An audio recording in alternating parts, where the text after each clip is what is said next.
दोस्तों मैं पिछले 2 साल से योस्ट एसईओ का इस्तेमाल अपने ब्लॉग पे कर रहा हूँ। ये योस्ट एसईओ जो है ये वर्डप्रेस पे एक एसईओ प्लगइन है जिसका इस्तेमाल लगभग सभी लोग करते हैं। लेकिन अब मैं योस्ट से रैंक मैथ पे स्विच करूँगा। तो ये रहा रैंक मैथ एसईओ प्लगइन जो कि योस्ट एसईओ के ही जैसा है और उससे भी ज़्यादा फीचर ये हमें मुहैया कराता है। योस्ट में जो है पेड, अगर आप इसका पेड वर्जन ले रखे हैं, ख़रीद रखे हैं प्रीमियम वर्जन, तब तो ठीक है, बाकी फ्री के लिए ठीक नहीं है। फ्री में इसमें बिल्कुल ना के बराबर सुविधाएं हैं और इसे फ्री वर्जन इसका इस्तेमाल करो या ना करो वो कोई फ़र्क नहीं पड़ता है। तो अभी मैं योस्ट से रैंक मैथ पे स्विच करूंगा। और बहुत से लोग ये सोचते हैं कि एक एसईओ प्लगइन से दूसरे एसईओ प्लगइन पे स्विच करने में जो है ट्रैफिक का नुकसान होता है और जो सेटिंग्स पिछले एसईओ प्लगइन में किए गए होते हैं उसमें गड़बड़ी हो जाती है। लेकिन ऐसा कुछ भी नहीं है। अगर आप सही तरीके से एक एसईओ प्लगइन से दूसरे एसईओ पे मूव करते हैं तो फिर कोई भी दिक्कत नहीं आती है, कोई नुकसान नहीं होता है, क्योंकि मैंने अभी तक सैकड़ों वेबसाइट को योस्ट से रैंक मैथ पे स्विच कर चुका हूँ और किसी में भी कोई दिक्कत नहीं आई है। तो यहाँ पे मैं जैसे जैसे स्टेप्स बताऊंगा वैसे वैसे अगर आप फॉलो करते जाते हैं तो आप बहुत ही सफलतापूर्वक योस्ट से रैंक मैथ पे स्विच कर लेंगे और आपको कोई किसी भी तरह का कोई परेशानी नहीं होगा। साथ ही साथ इसमें जो एक्स्ट्रा सेटिंग्स है वो भी मैं इस वीडियो में बताऊँगा। तो चलिए शुरू करते हैं। तो सबसे पहले आप अपने वर्डप्रेस एडमिन पैनल में लॉगिन कर लेंगे और आपको योस्ट एसईओ को अभी डिलीट नहीं करना है, नहीं डीएक्टिवेट करना है, ऐसा ही छोड़ देना है। और यहाँ पे एड न्यू पे जाके और रैंक मैथ को सर्च करना है। इसके लिए खाली आप रैंक टाइप करेंगे तो इतना में ही ये प्लगइन दिखने लगेगा। तो यहाँ पे इंस्टॉल के बटन पे क्लिक करके इसे इंस्टॉल कर लेना है और इसके बाद यहाँ एक्टिवेट के बटन पे क्लिक करके इसे एक्टिवेट कर लेना है। जैसे ही ये एक्टिव होगा वैसे ही जो है यहाँ पे अकाउंट कनेक्ट करने के लिए बोला जाएगा। अब देखिए ये हमें एक अकाउंट बनाने के लिए उसमें कनेक्ट करने के लिए बोल रहा है। तो इसके लिए यहाँ पे कनेक्ट योर अकाउंट के बटन पे क्लिक करना है और हमें अपना एक ईमेल डालकर और एक छोटा सा अकाउंट बना लेना है।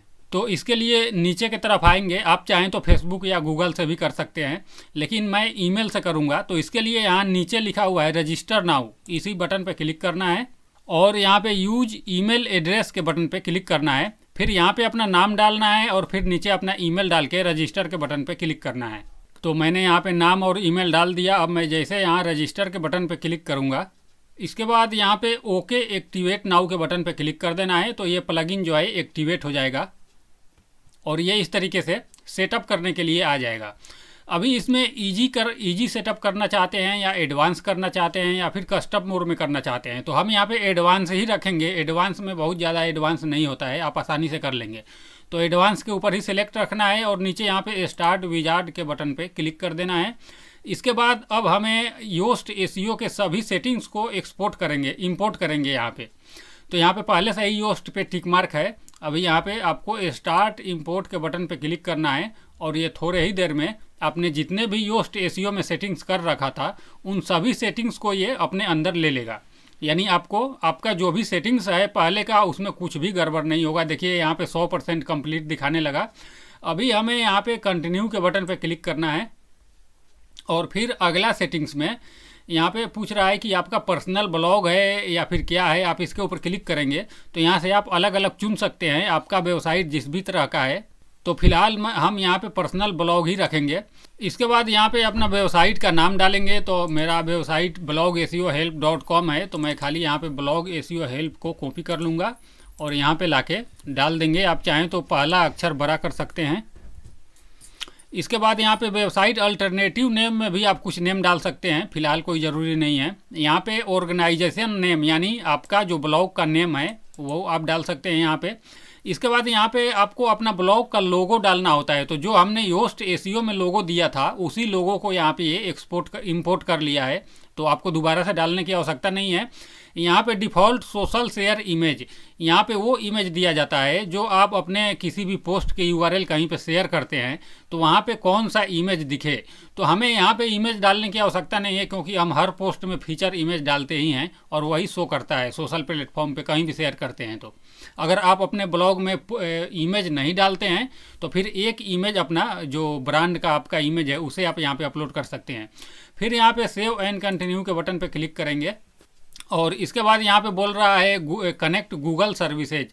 तो ये आप कर सकते हैं, लेकिन फ़िलहाल हमें नहीं करना है। यहाँ पे आप अपना गूगल एनालिटिक और सर्च कंसोल वगैरह को कनेक्ट कर देंगे तो वहाँ का डेटा यहाँ पे दिखाया करेगा, लेकिन ये कोई ज़रूरी नहीं है। तो हम इसे छोड़ देंगे और यहाँ पे सेव एंड कंटिन्यू के बटन पे क्लिक करेंगे।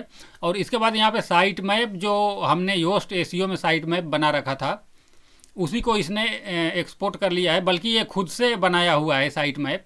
अभी यहाँ पे साइट मैप आप किसका रखना चाहते हैं, पोस्ट, स्टोरेज। मैं स्टोरेज भी बनाता हूँ अपने ब्लॉग पे, तो इसलिए स्टोरेज यहाँ पे अपने आप आ गया। अगर आप स्टोरेज नहीं बनाते हैं तो फिर ये ऑप्शन आप में नहीं दिखाई देगा।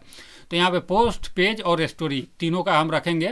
और यहाँ पे कैटेगरी का नहीं रखेंगे, कैटेगरी का हमने योस्ट में भी नहीं रखा था, इसलिए यहाँ पे इसने नहीं लिया है। और कैटेगरी को कोई भी नहीं रखता है साइट मैप में, क्योंकि कैटेगरी इंडेक्स होना ज़रूरी नहीं होता है। अभी यहाँ पे हम सेव एंड कंटिन्यू के बटन पे क्लिक करेंगे और इसके बाद एसईओ ट्यूक्स में यहाँ पे no index empty category and tags, यानी जो कैटेगरी इम्प्टी होगा जिसमें एक भी पोस्ट जुड़े नहीं होंगे उसे ये नो इंडेक्स में कर दिया करेगा, तो इसको चालू रखेंगे। इसके बाद यहाँ पे नो फॉलो एक्सटर्नल लिंक, यानी जो भी आप अपने पोस्ट में बाहरी लिंक डालते हैं उसको ये अपने आप ही नो फॉलो कर दिया करेगा। तो इसे अगर आप चालू करेंगे तो ऐसा होगा, लेकिन हम इसे चालू नहीं करेंगे क्योंकि बहुत से लोगों को हम डू फॉलो लिंक देते हैं। तो अगर ये चालू रहेगा तो फिर ये डू फॉलो बनने ही नहीं देगा, इसलिए इसको बंद करके रखेंगे। इसके बाद यहाँ पे open external link in new tab window, यानी कि जो भी एक्सटर्नल लिंक होगा वो अपने आप नया टैब में खुल जाया करेगा अगर इसे आप चालू रखेंगे। लेकिन मैं इसे चालू नहीं रखूँगा, इसे बंद रखूँगा। मुझे जिस भी लिंक को न्यू टैब में खोलना होगा उसे वहीं से ऑप्शन मिल जाता है, वर्डप्रेस देता है ये सुविधा, तो हम वही उपयोग करेंगे। अभी यहाँ पे सेव एंड कंटिन्यू के बटन पर फिर से क्लिक करेंगे और फिर हम इस वाले पेज पे आ जाएंगे। यहाँ पे आप चाहें तो इस बटन को चालू कर देंगे तो फिर ये ऑटो अपडेट प्लगइन होता रहेगा, आप चाहें तो इसे चालू कर सकते हैं। फिर यहाँ पे सेटअप एडवांस ऑप्शन पे क्लिक करेंगे तो कुछ ऑप्शन और रह गए हैं। ये रोल मैनेजर का है, इससे हमें कोई लेना देना नहीं है। अगर आप किसी और को भी पार्टनर के रूप में रखते हैं जो कि इस प्लगइन के बारे में जो है काम कर सके, तो फिर आप इसे चालू करके उसमें चुन सकते हैं, लेकिन हमें कोई ज़रूरत नहीं है। फिर यहाँ पे सेव एंड कंटिन्यू के बटन पर क्लिक करेंगे और यहाँ पे 404 मोनीटर को आप चालू कर सकते हैं, यहाँ से चालू कर देंगे, ये ज़रूरी होता है, इसको चालू करके रखें। फिर यहाँ पे रीडायरेक्शन के बटन को भी चालू कर देंगे, तो जब भी कोई पोस्ट वगैरह डिलीट किया करेंगे तो उसका रीडायरेक्शन यहाँ से लगा सकेंगे। तो इसके लिए रीडायरेक्शन का प्लगइन हमें अलग से नहीं करना पड़ेगा। अब फिर से यहाँ पे सेव एंड कंटिन्यू के बटन पे क्लिक करेंगे और इसके बाद यहाँ पे स्कीमा मार्कअप का आ गया है। तो स्कीमा मार्कअप में जो भी पहले से दिया गया है उसे ही आपको रखना है, इसमें बदलाव ना करें, मेरा सजेशन यही रहेगा। और ऐसे ही छोड़ दें। यहाँ पे ऊपर आर्टिकल, फिर यहाँ पे ब्लॉग पोस्ट, फिर यहाँ पे आर्टिकल, फिर यहाँ पे आर्टिकल, इसे जो भी है उसे ऐसा ही छोड़ दें।